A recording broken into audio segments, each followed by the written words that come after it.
Bonjour chers collègues et bienvenue sur cette vidéo dans laquelle je voudrais aborder avec toi un sujet qui me paraît trop souvent négligé en classe de français langue étrangère, la préparation d'un débat.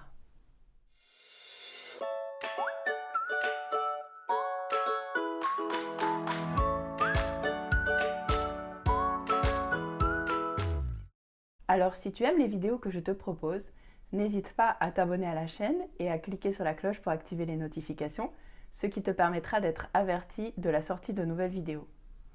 Et tu peux aussi aller faire un tour sur le site culture-fleu.de sur lequel je propose de nombreuses activités pour animer ton cours de français langue étrangère. Alors, organiser un débat dans sa classe de français langue étrangère, c'est une excellente idée pour améliorer l'expression orale de tes apprenantes et apprenants. Cependant, pour être réellement efficace, cet exercice demande un travail de préparation. On ne va pas juste proposer un sujet que l'on juge assez polémique pour susciter le débat et dire c'est parti. Non.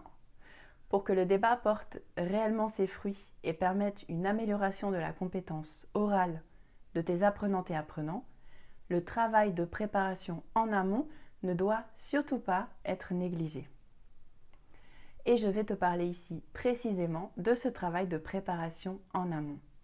Il te permettra de proposer à ta classe non seulement un débat, mais un véritable exercice didactique pensé pour les aider à s'améliorer. Tu le comprends, il ne s'agit donc pas d'organiser un débat simplement pour meubler ton temps de cours, ni même pour tout bonnement donner aux apprenantes et apprenants l'occasion de s'exprimer. Ceux-là, ils et elles peuvent le faire à la terrasse d'un café avec des amis, et ce n'est pas un véritable cours de français. Cela ne les fera jamais autant progresser qu'un véritable exercice ciblé avec des objectifs précis. Car nous y sommes, des objectifs précis. Il va donc s'agir de définir des objectifs linguistiques pour ton débat. Et ce sont ces objectifs linguistiques que tu vas travailler avec tes apprenantes et tes apprenants. Et dans cette vidéo, je vais t'expliquer comment s'y prendre. Alors, voyons cela plus en détail. D'abord, demande-toi quel est ton objectif. Est-ce qu'il s'agit de rendre tes apprenantes et apprenants capables de présenter leur opinion, d'exprimer leur accord ou leur désaccord avec une opinion proposée, ou alors d'aller plus loin et de construire une argumentation à l'aide de relations logiques, comme la cause, la conséquence, le but, etc. Tu le vois, cela ne va pas donner exactement le même exercice. Peut-être aussi que tu cherches à les faire interagir à la française en se coupant la parole comme dans un débat très animé ou en se défendant si quelqu'un tente de les couper.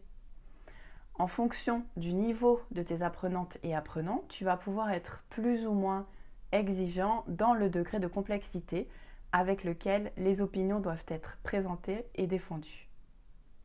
Pour rendre tes apprenantes et apprenants conscients des objectifs de l'exercice, tu peux commencer par observer un débat télévisé en classe, comme ceux qui sont disponibles sur YouTube, et souligner les points qui te semblent importants dans la manière de présenter son opinion, de la défendre, d'argumenter, d'interagir. Tu vas choisir ce que tu soulignes en fonction de tes objectifs, bien sûr.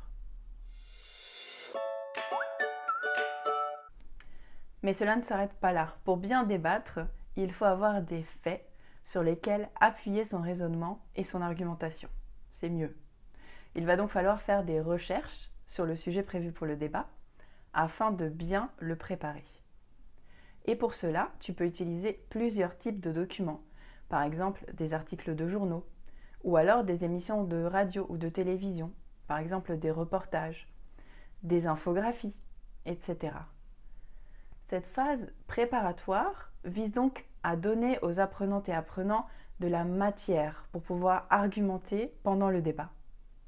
Cela leur permet aussi d'enrichir leur culture générale et de pratiquer la compréhension, qu'elle soit orale ou écrite. Et ainsi, tu fais d'une pierre deux coups. C'est également utile pour enrichir leur vocabulaire. C'est donc à toi de sélectionner tes sources en fonction du sujet et de tes objectifs. Si tu as travaillé sur plusieurs documents, ou même sur un seul document très détaillé, il va falloir faire un bilan après les exercices de compréhension. Alors qu'est-ce que j'entends par exercice de compréhension? Par exemple, des questions de compréhension d'abord générales, puis plus détaillées, et des exercices sur le vocabulaire avec la recherche de définitions ou de synonymes. Demande ensuite à tes apprenantes et apprenants de résumer les faits qui ont été présentés dans le document ou dans les documents et qui vont leur être utiles pour le débat. Dans un deuxième temps, tu vas travailler avec eux les outils linguistiques utilisés dans ces documents pour présenter les faits, parce qu'il va falloir présenter des faits dans le débat. Quelles sont les formules les plus utilisées? Alors là, on ne parle pas du vocabulaire thématique sur le sujet du débat, mais bien des moyens linguistiques de présenter des faits de manière générale. Tu vas attirer l'attention de tes apprenantes et apprenants sur ceci et leur demander d'en dresser la liste. Ensuite, tu vas leur proposer des exercices en les obligeant à réutiliser ces outils linguistiques dans des phrases personnelles. Pour débattre, il faut également être capable d'exprimer une opinion.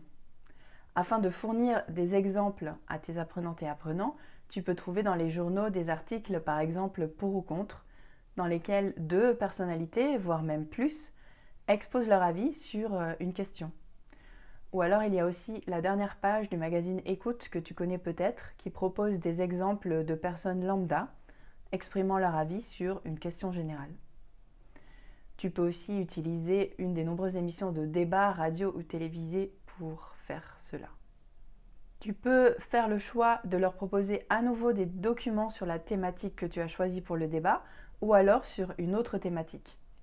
Par exemple, si tes apprenantes et apprenants sont encore peu avancés, cela peut être pertinent de leur proposer des documents sur la même thématique, ce qui leur permettra de reprendre des phrases complètes extraites des documents pour le débat. Mais si tu as des apprenants un peu plus avancés, alors tu peux choisir une autre thématique pour travailler spécifiquement l'expression de l'opinion et cela va les obliger à reformuler leurs phrases pour participer au débat. Maintenant, toujours en fonction de tes objectifs linguistiques, tu vas demander à tes apprenantes et apprenants d'identifier les opinions, de dresser la liste des arguments pour et contre trouvés dans les documents.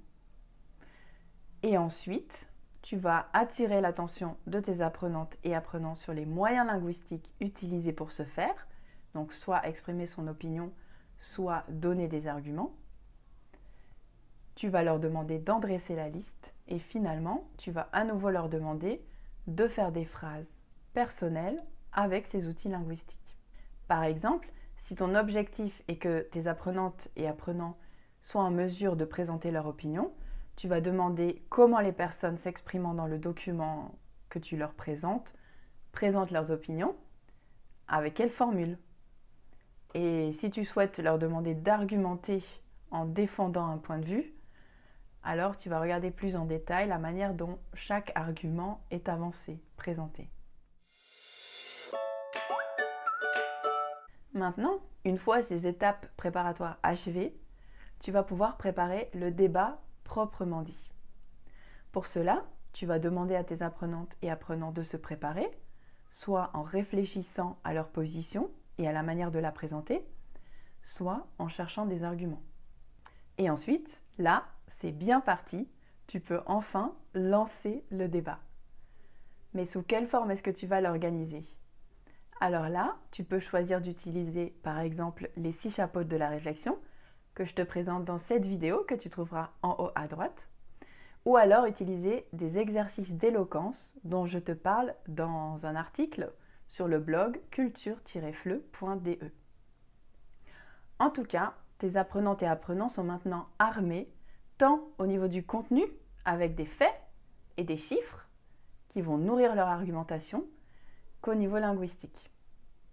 Tu peux leur expliquer qu'il s'agit de réutiliser les outils vus précédemment afin que l'exercice porte bien ses fruits. Bon débat!